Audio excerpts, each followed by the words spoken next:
ہر دعا ایسی ہے کہ اللہ تبارک و تعالیٰ اپنے فضل و کرم سے قبول فرما لے تو دنیا و آخرت کی ہماری بلائیوں کا دروازہ کھل جاتا ہے۔ اس لیے ادعیہ مسنونہ جو رسول کریم صلی عالم صلی اللہ علیہ وسلم نے مانگی اور جو قرآن کریم نے تلقین فرمائی ان کو ہم پڑھتے ہیں، دعا مانگتے نہیں پڑھتے ہیں۔ مثلا مناجات مقبول اگر معمول میں شامل ہے، ایک منزل پڑھنی ہے تو وہ پڑھ جاتے ہیں، جیسے قرآن کریم کی تلاوت ہوتی ہے اس طریقے سے تلاوت کر لی، پڑھ گئے، لیکن دعا پڑھی نہیں جاتی، دعا مانگی جاتی۔ اللہ تبارک و تعالیٰ سے ایک سائل بن کر، بھکاری بن کر مانگنا پڑتا ہے، وہ تو ہے دعا مانگنا۔ اور دعا اگر پڑھ لی بغیر دھیان کے تو برکت سے تو خیر وہ بھی خالی نہیں، کیونکہ نبی کریم صلی اللہ علیہ وسلم کے الفاظ ہیں یا قرآن کریم کے الفاظ ہیں، ان لفظوں میں بھی بڑی برکت، تو یہ برکت تو ہے، لیکن جو اصل مقصود ہے دعا کا کہ اللہ جل جلالہ سے مانگا جائے، وہ صرف پڑھ لینے سے حاصل نہیں ہوتا۔ ایک حدیث میں بھی آتا ہے کہ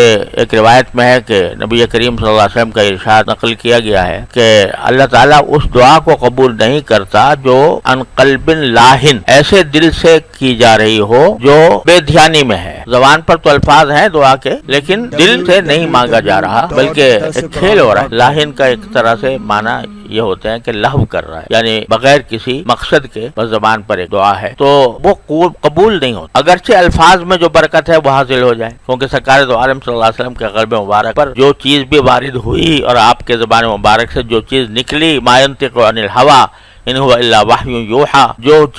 جو بات بھی آپ کے زبان مبارک سے نکلتی ہے وہ محض کسی خواہش کی بنا پر نہیں ہوتی، وحی ہوتی، لہذا اس میں بتاتے خود برکت۔ لیکن جو مقصود ہے دعا کا کہ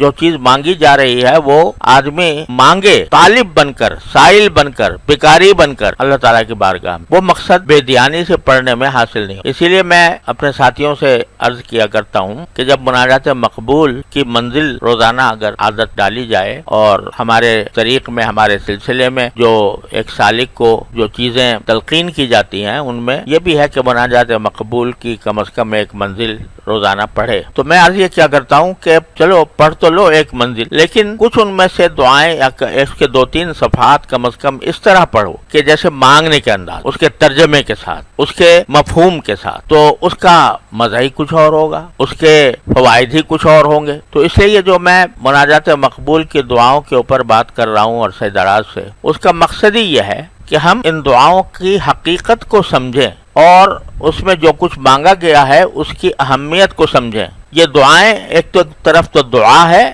اور ساتھ ساتھ تعلیم و تربیت بھی ہے، اس کے ایک لفظ میں ہمارے لیے تربیت کا سامان ہے۔